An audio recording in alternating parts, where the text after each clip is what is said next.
Assalomu alaykum, hurmatli aka-ukalar. Xudo xolasa mana yangi boshlagan joyimizga materiallarimizni tushirib oldik.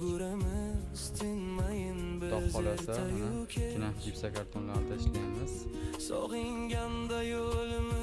xolasa mana gipsakartonlarimizni ham tushirib oldik. Akalar uy egalari rekada ishlagan yaxshimi yo profilda ishlagan yaxshimi deyishdi. Endi biz rekada ishlaganimiz uchun reka yaxshi deb o'rdik. Rekalarni ham tushirib olganmiz.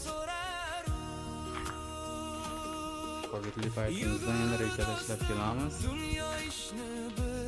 Kommentariyaga yozib yuboringlarchi, rekada ishlagan yaxshimi yoki profilda ishlagan yaxshimi?